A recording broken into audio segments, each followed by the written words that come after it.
Fala pessoal, boa noite, tudo bem? É a primeira semana turismológica, terceiro dia, e hoje a gente vai falar sobre as outras. Eu vou convidar o Joel Reis para entrar aqui para começar a bater esse papo com a gente, beleza? Vamos lá. E ele deve estar entrando aqui já já para a gente bater esse papo sobre as OT. Ah, olha o cara aí. Fala, E Joel. aí, Tá bem, cara? tudo certo? E por aí, tudo certo, Dani? Beleza, tranquilo. Deixa eu só dar uma ajeitadinha aqui no telefone, porque depois que entra o companheiro de conversa, a tela muda todinha aqui. Tá E de você tá me boa. ouvindo bem? O áudio tá bom? Tá bom, tá tranquilo, tá tranquilo. E aí, Então, como é que estão as beleza. coisas aí? Pô, cara, pra quem não sabe, eu tô aqui em Porto Alegre, né? Me mudei pra cá justamente pela empresa, né? Vim do Rio pra cá.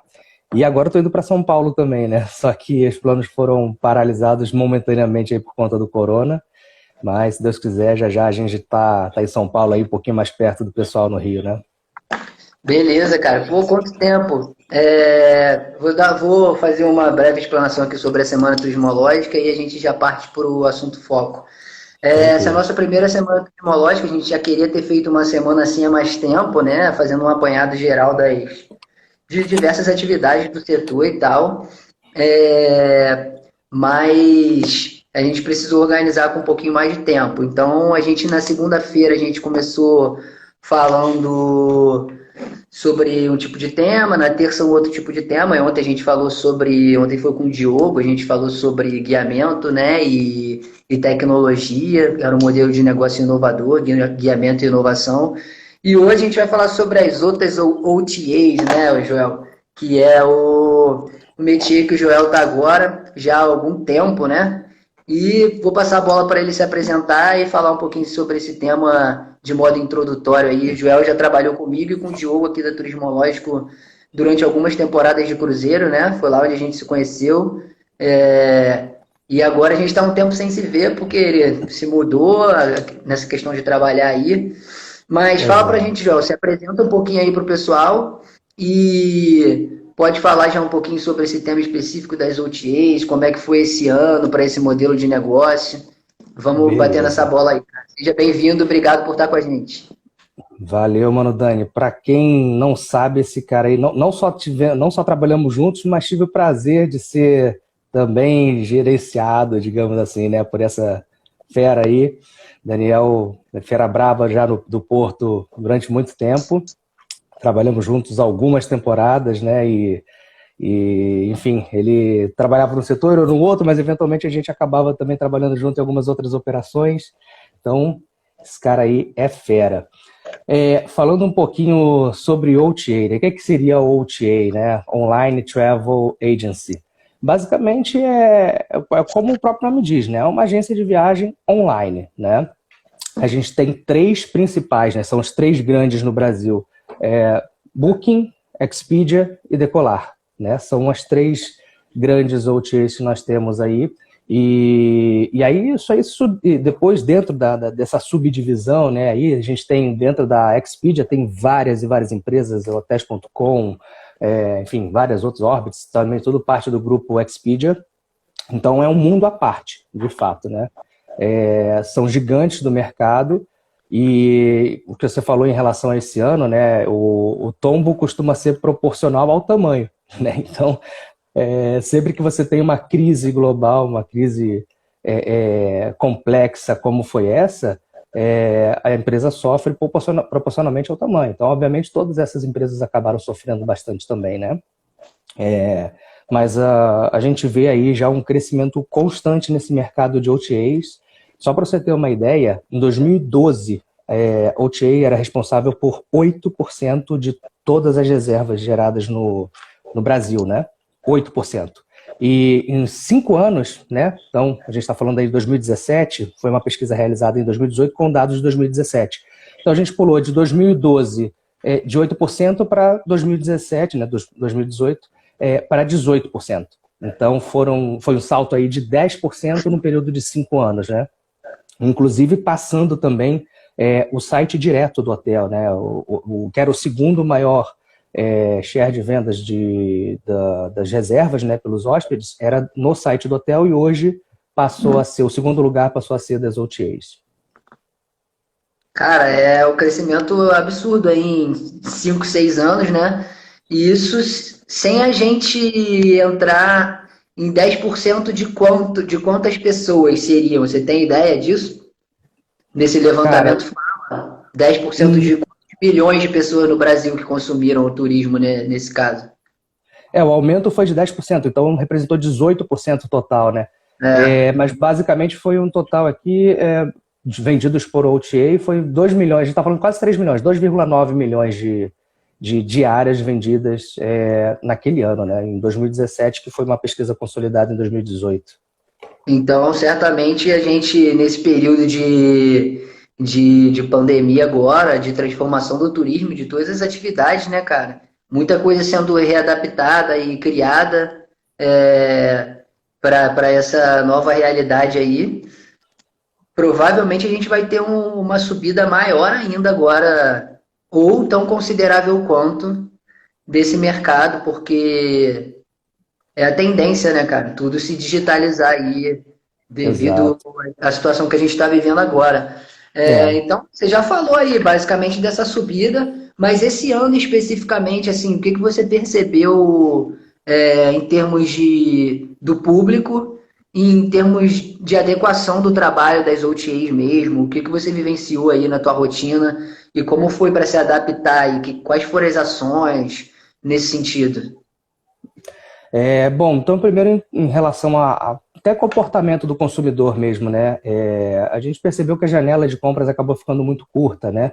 Então, hoje o pessoal, quando vai fazer uma reserva, e principalmente naquele período ali mais brabo, digamos assim, né, da pandemia de julho, agosto, que a gente teve fechamento de várias cidades, a janela de compra foi muito curta, né? Porque ninguém sabia se no dia seguinte a cidade estaria aberta ou se conseguiria entrar, né? Então, basicamente, era vivendo um dia de cada vez. E aí, pensando no comportamento do hóspede, realmente ficou assim, uma janela de compra muito curta, compras, grande maioria feita pelo celular. Em termos de adaptação, obviamente, algumas OTAs tiveram que diminuir o seu tamanho também, porque uma vez que você não tem venda para o hotel, a OTA também perde a sua fonte de renda, né? Que é uma parceria. Então, se o teu parceiro não ganha dinheiro, você também não ganha. Você tem que se readaptar em termos de tamanho também, né?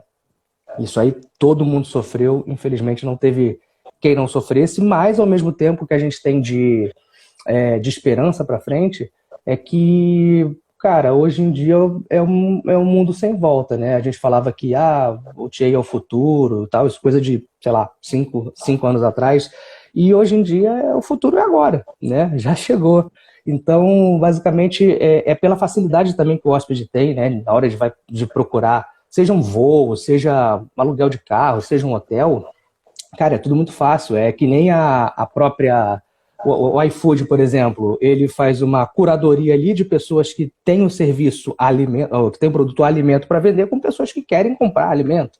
Né? Mesma coisa também Uber, tem pessoas que prestam serviço de deslocamento e une uma plataforma que une as pessoas que querem, né, se deslocar. Então é a mesma coisa as OTAs, é uma plataforma que junta ali, né, faz uma curadoria, digamos assim, de hotéis com pessoas que querem se hospedar.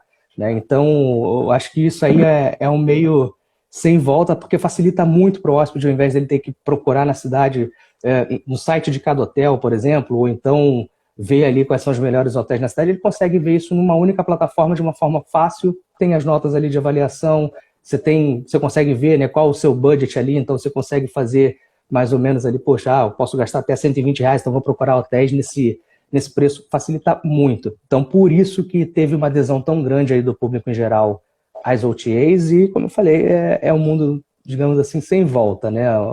Esse comportamento do consumidor, de fato.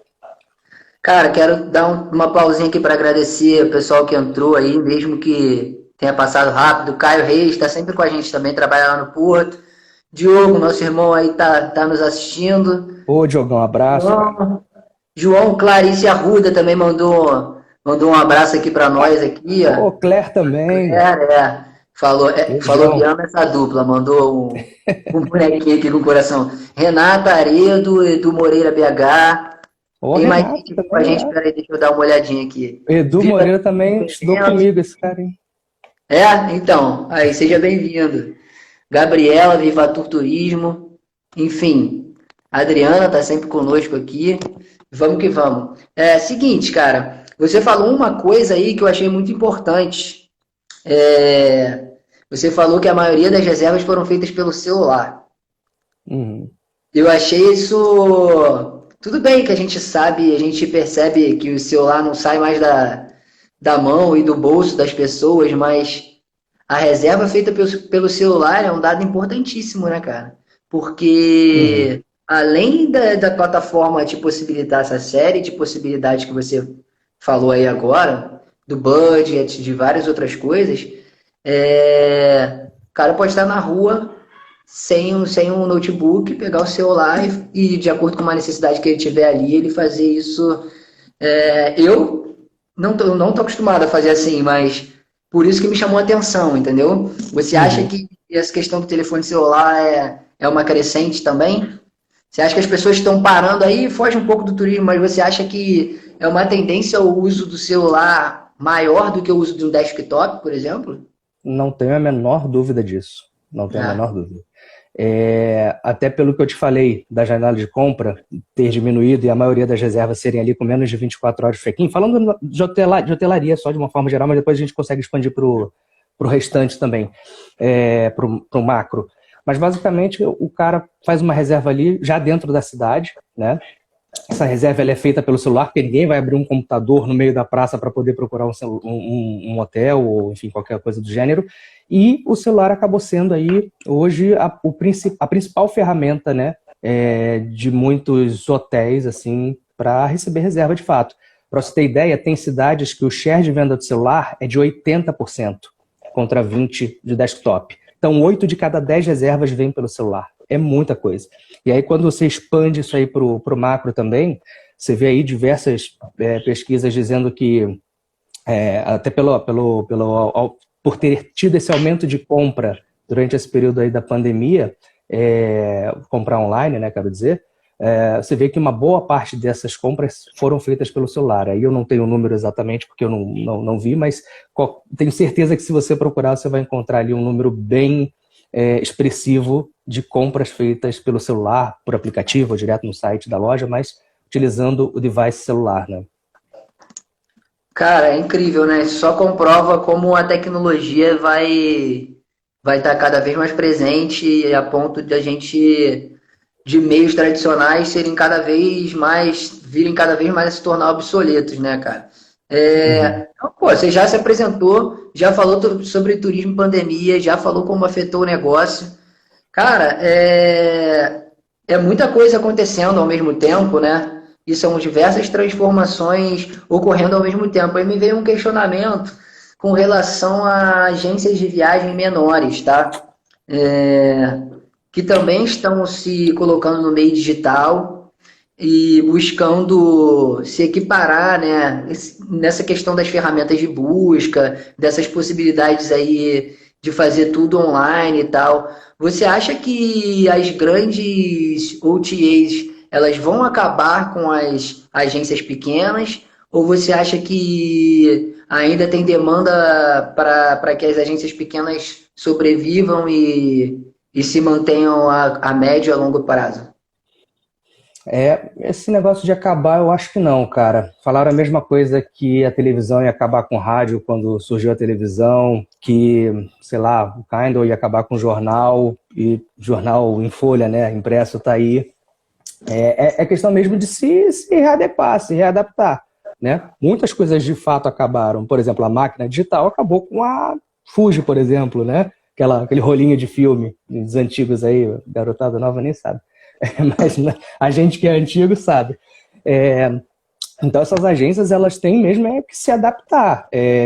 Claro que o público hoje ele está procurando muito mais facilidade, então quando você consegue agregar vários produtos ou serviços dentro de uma única plataforma, ajuda muito. Né? O caso que eu já comentei aí, iFood, enfim, Uber, Booking, etc.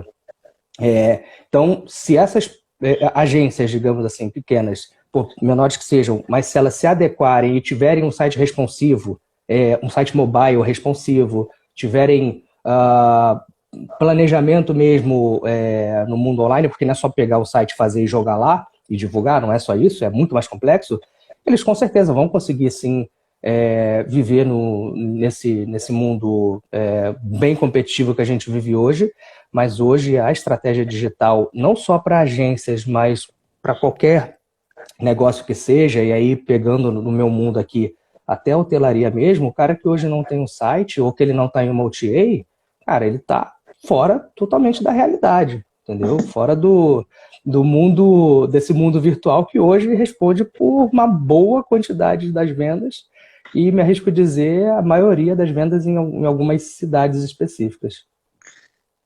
Com certeza, cara. Agora, uma grande questão para que as agências, principalmente as agências menores, que foi o ponto que a gente tocou agora, elas sobrevivam e se mantenham, não sobrevivendo, né? Não é uma questão de subsistência, se mantenham prósperas, prosperando e crescendo.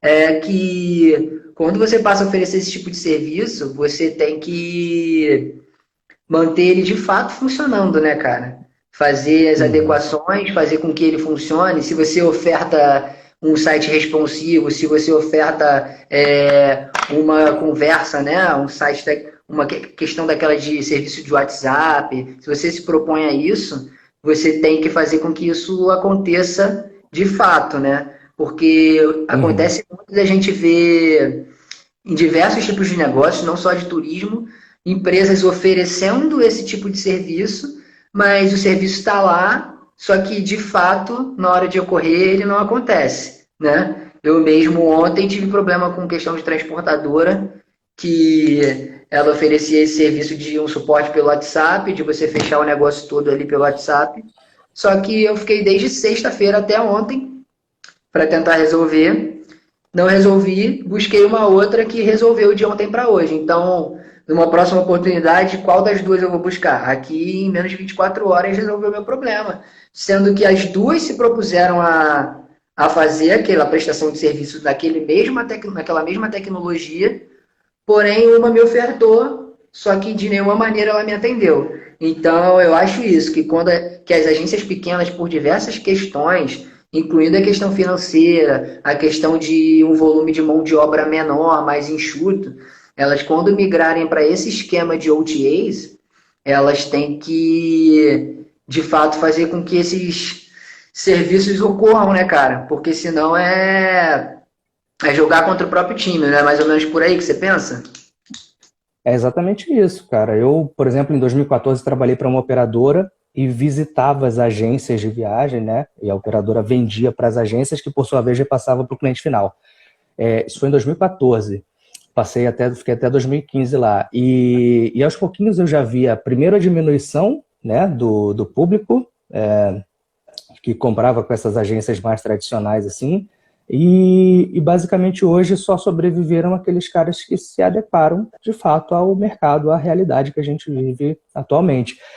Quem não se adaptou, ou quem não se atualizou, enfim, acabou de fora, né, e fechou, infelizmente. A gente sabe que hoje o mercado é muito competitivo, e isso aí que você falou. Se você se propõe a oferecer um tipo de serviço qualquer que seja, você tem que fazer e fazer bem feito, porque não adianta só você como eu falei, não adianta você ter um site simplesmente estar online, né? Você tem que prestar todo ali um serviço de qualidade. Se tem um WhatsApp, felizmente você vai ter que, às vezes, responder fora dos horários de trabalho, mas é isso, cara, o mundo hoje demanda isso. O pessoal tá te gritando aí, ó. Você tá vendo aí, 620, que é a foto de um cachorrinho? É a Sabrina. É a Sabrina que trabalhou com a gente. Que isso, cara! Sabrinete! Ela beijão pra você. Com o Instagram da cachorrinha dela. Seja bem-vindo aí, Cléber. Pessoal, ó, manda aquele coraçãozinho aí pra nós, pro Instagram entregar a live pra mais pessoas. Moura Angel entrou, a Sabrina entrou, Luísa Betarello. O pessoal tá entrando aí. Vamos seguindo, Joel. Seguinte, cara. Vou entrar num tema que a gente já falou da pandemia, mas eu queria abordar contigo. Qual é a tua linha de pensamento com as ações que o Brasil tem tomado, tá? E para mim isso é um tema, eu adotei esse termo há alguns dias e eu estou adotando, e vou falar dessa mesma forma contigo agora. Para mim isso não tem, eu não gosto muito de viés, mas vou usar o viés aqui. Não tem viés político nenhum nesse tema que eu vou entrar agora. Não é um tema de direita, centro ou de esquerda. Para mim é um tema matemático.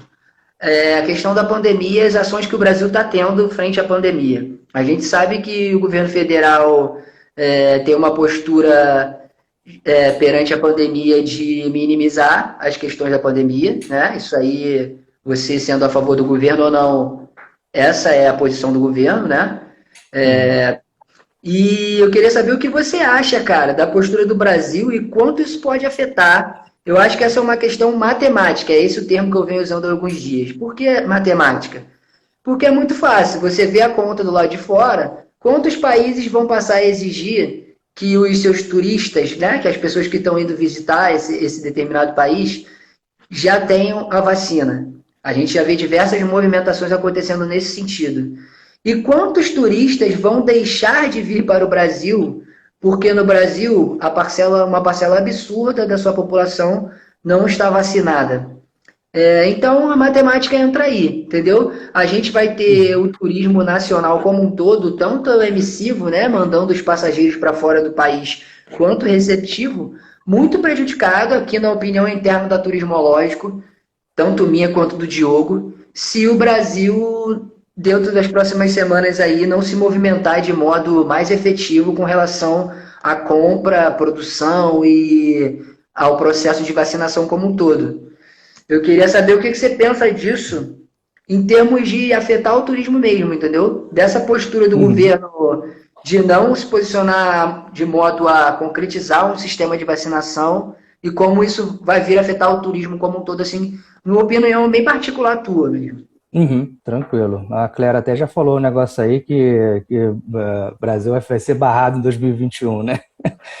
Provavelmente alguns brasileiros serão, de fato, né? Porque a gente está numa crescente aí, na verdade o pessoal fala em segunda onda, na verdade é a primeira onda ainda, que né, nunca acabou. Mas o que eu penso, pessoalmente, né?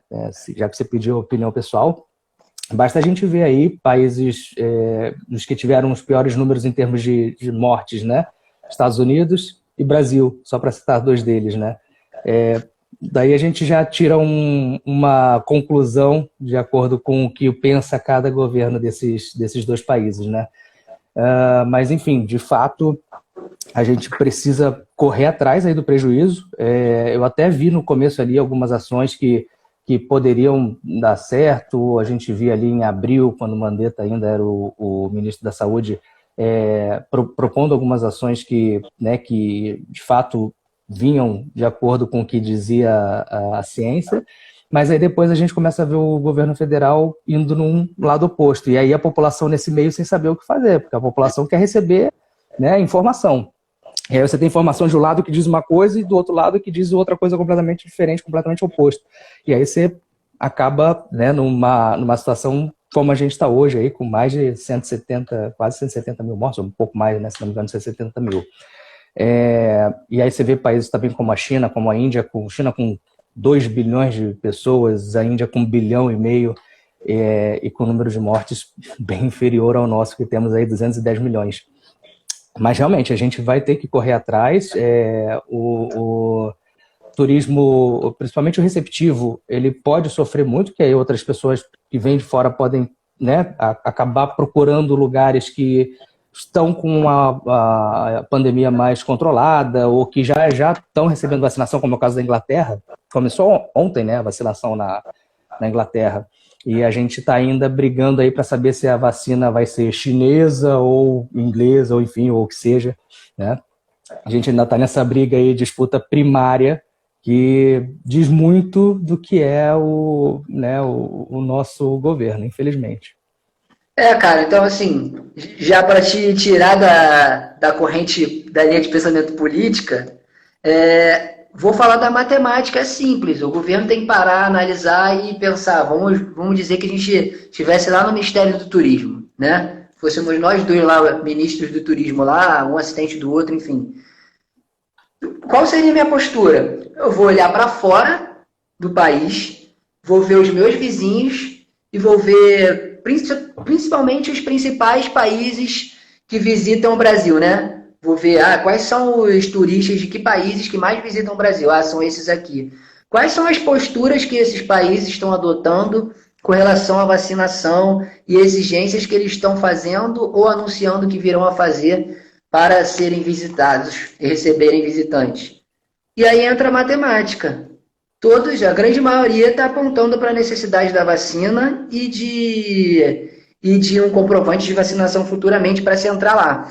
E aí, a Claire falou aqui, a Claire tem uma página muito legal para quem estiver acompanhando, se joga Claire, ela fala sobre várias questões, principalmente com foco em aviação, que é a área que ela atua agora. Ela também já trabalhou com a gente no Porto, com operações de cruzeiros marítimos. Ela levantou um ponto aí que ela percebe que está tendo muito turista entrando.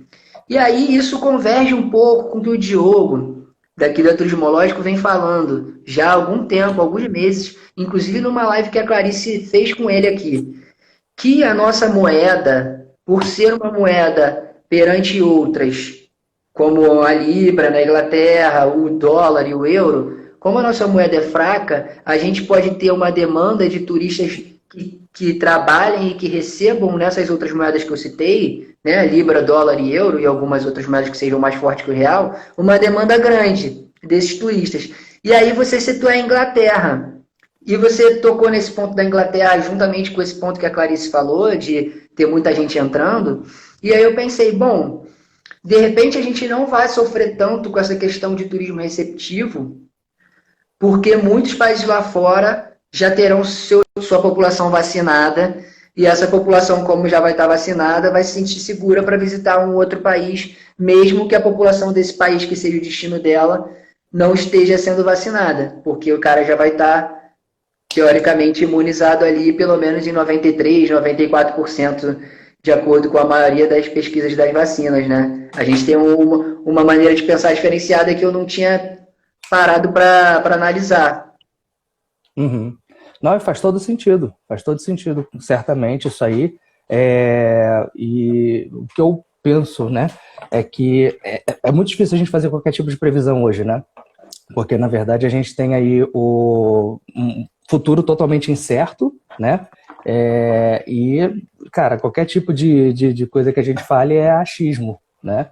Então, basicamente, é bem complicado mesmo, mas realmente o turismo receptivo pode ser que se beneficie com isso. Ao mesmo tempo, a gente tem também o medo de algumas pessoas que podem ter de vir para o Brasil. E dificilmente também você vai ver o pessoal saindo assim muito para países. É o que aconteceu até agora, né? A gente está vendo aí que países como Estados Unidos e Inglaterra deixaram de ser um pouco o foco do brasileiro, justamente porque você vê aí a Libra quase 7, o euro a 6 e o dólar a 5, é bem caro, né, para a gente sair do país. Então, o que eu imagino que vai acontecer é que até essas moedas, né, enfim, até que o real ganhe força frente a essas moedas, imagino que o turismo interno vai ser fortalecido, né, sem contar também porque muita gente ainda vai ter certo medo, digamos assim, de viajar, não vai ser de uma hora para outra, mesmo que depois de vacinado, não ser de uma hora para outra que as pessoas vão sair assim, pelo menos é o que eu imagino, e vejo aí uma oportunidade até para a gente aqui, né, para donos de empresas locais, enfim, de se fortalecer com o turismo interno, que hoje é o que está acontecendo. O que eu vejo aqui também, né, até do meu trabalho, é o lazer muito forte, né? Então o turismo de lazer está muito forte, enquanto o turismo corporativo ele está realmente numa queda, o que já seria natural, né? Porque de dezembro a fevereiro até o carnaval ele já costuma cair o corporativo de fato. Mas o lazer voltou de uma forma surpreendente. Em muitas cidades melhor até do que outubro, novembro do ano passado, que era um ano sem pandemia, né? Então surpreendeu positivamente isso aí. E eu acredito de fato que a gente ainda vai ter assim, boas notícias no meio desse furacão todo aí que a gente está passando, né? No sentido de turismo interno e isso tudo. O Diogo está falando aqui que a questão do real é a estabilidade. É fundamental que a moeda fique estável para que o turista consiga fazer as programações. É exatamente. Se você tiver com o câmbio flutuante alterando muito, né, você não consegue se projetar e planejar a tua viagem de uma forma segura. E isso aí acaba gerando uma projeção de turismo interno também. Porque como para sair do país a moeda tá desvalorizada perante moedas externas e fica oscilando bastante, a gente tem uma tendência a viajar aqui por dentro mesmo. Agora, Joel, eu não sei se era por aí que o Diogo estava querendo falar, mas segundo diante do que a gente vem conversando aqui dentro, provavelmente é por aí. A Claire falou sobre destinos. Segundo algumas companhias, Rio de Janeiro e Recife são os destinos mais procurados para fim de ano. Ela não tem certeza se procede, mas são as informações que chegaram até ela. Aí eu queria pegar esse gancho dela e te perguntar se vocês perceberam aí internamente na empresa novos destinos sendo explorados que não eram de carro-chefe, né? Mas se vocês perceberam alguns destinos que foram se destacando e se desenvolvendo mais agora durante e nesse final agora da pandemia, mais recentemente. Ah, eu até posso responder, mas limitado um pouquinho a São Paulo, assim, né, que é a área que eu cuido mais. Então a gente está vendo assim destinos diferentes aí que talvez a galera do Rio talvez nem conheça, né, como Olímpia, por exemplo. Olímpia é uma cidadezinha bem pequena, na meiuca ali de São Paulo, e enfim, uma região, estilo Caldas Novas, né? E é uma região que está se destacando bastante, né? O próprio litoral paulista também sempre teve o movimento dos paulistanos que saíam pro litoral, né? Então, o cara que mora na cidade de São Paulo ia sempre pro litoral final de semana e feriado, e a gente está vendo agora as praias bombando também, e aí não é só o paulistano mais, agora digamos assim, pessoas até de eventualmente outros estados indo para as praias também de São Paulo. No Centro-Oeste a gente vê também destinos como a própria Caldas Novas, que eu comentei, com uma força muito grande. Mas, e no Sul aqui também, né? Eu estou morando em Porto Alegre e eu vejo algumas notícias aqui. Gramado, já é um destino até razoavelmente batido, não é novo, né? Como você tem falado, tem comentado aí, mas a gente está vendo esses destinos, digamos assim, mais conhecidos, com ainda mais venda, né, com ainda mais potencial para vender, e pontualmente aparecem algumas outras cidades, sim, como eu falei, o caso aí de Olímpia, que tem tido uma boa venda, né, pelo menos eu sei que eu estou trabalhando um pouquinho mais a fundo nessa cidade, mas realmente eu acho que a gente tem que trabalhar muito essa questão, primeiro, de não politizar um assunto tão complicado como é esse aí, né, de uma pandemia e agora de uma vacina. A gente vai ter que correr muito atrás, porque infelizmente a gente já vai ter que largar atrás até de países vizinhos, né? Países como, por exemplo, o Uruguai, a Argentina, já estão até na frente em termos de logística, e a gente, como é um país continental, os problemas são continentais também. Então a gente precisa aí correr atrás do prejuízo. E esses países, cara, a gente pensa exatamente como você falou aí, essa questão de não politizar um tema que deveria ser apolítico, né? E falando dos países vizinhos e da questão do tamanho do Brasil, é exatamente isso, cara. O Uruguai, até pouco tempo atrás, tinha uma população de 3 milhões de habitantes, se eu não me engano. É isso aí. Então, ele imuniza todo mundo ontem, entendeu? Uhum. Ele se organizando e imuniza o país inteiro em menos de 6 meses aí. Porque nesses contratos, nesses acordos internacionais, você tinha a oportunidade de colocar o país para receber até 50% da quantidade da sua população, e o nosso país, por exemplo, pediu para que cobrisse 10%, entendeu? Então, assim, um país menor, ele se organizando, fica muito, entre aspas, fácil para ele se imunizar, né? E o nosso país realmente já está saindo A gente atrás, pode vai sair bem atrás, né, cara?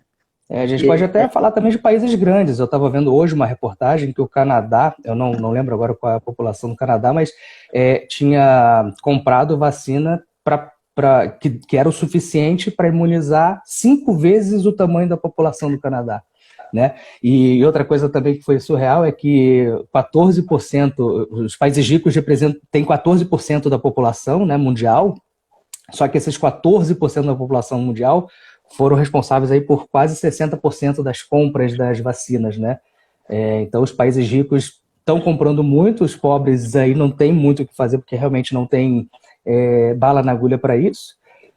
Mas a gente é um país, digamos assim, fica nesse meio, né? A gente nem é tão pobre a ponto que não possa comprar a vacina e a gente também não é tão rico que possa comprar, né, um monte de vacina para imunizar todo mundo. Mas basta um pouquinho de planejamento, na minha opinião. Enfim, cara, isso é uma questão muito, muito complicada, mas eu acho que a gente tem que, de alguma forma, o Brasil, né, de alguma forma tem que passar a olhar para isso aí, porque isso vai, de fato, afetar a economia do Brasil, do país como um todo, inclusive o turismo interno, porque a gente vem batendo nessa tecla e vários especialistas do turismo vêm batendo nessa tecla de que o turismo interno vai ser o motor de uma retomada, e realmente vem sendo. É o que a gente está vendo. No entanto, a gente está vendo vários estados que trabalham com um panorama de bandeiras, né? Bandeira verde, amarela e vermelha dentro da pandemia, tendo que retroceder nas suas aberturas, né?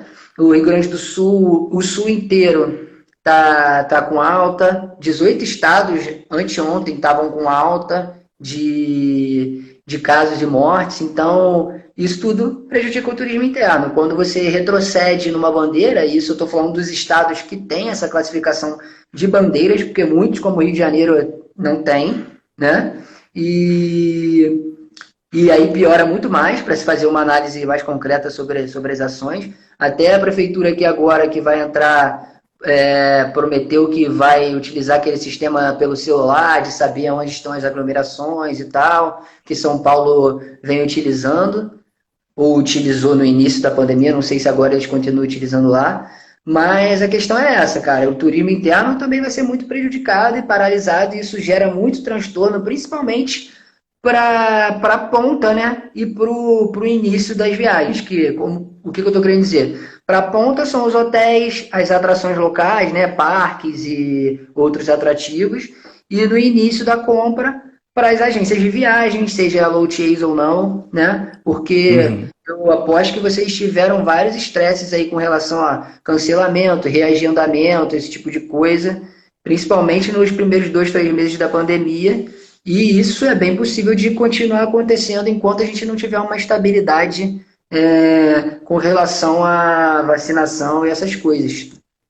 Não tenho dúvida disso. Enquanto a pessoa não tiver aquela certeza que ela pode viajar tranquila, isso aí vai continuar acontecendo, né? Então, tem que ter essa estabilidade mesmo aí para que as pessoas que compram, né, o turista de uma forma geral, tenha segurança. Ele pode viajar sem ter problema, sem comprometer a saúde dele e da família, né? Exatamente. Cara, eu acho que a gente falou de tudo. Enquanto eu te agradeço, eu vou deixar aberto aqui para o pessoal comentar alguma coisa ou perguntar alguma coisa. Fiquem à vontade aí para mandar alguma pergunta. Mas, Joel, cara, obrigado. Mó saudade de você aí. E eu vou fazer a brincadeira da Magrela, como você chama aí, a Nath, sua esposa, também trabalhou comigo.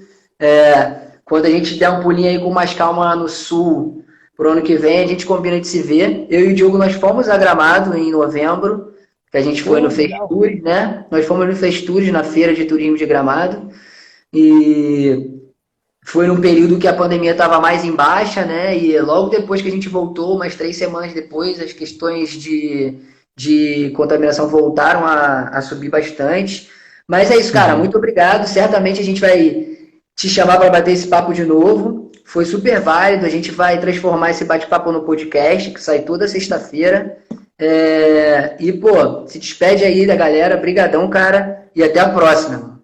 Pô, obrigado aí você, mano, Dani, pelo convite aí. Abraço pro Diogão também, para todo mundo aí que está assistindo.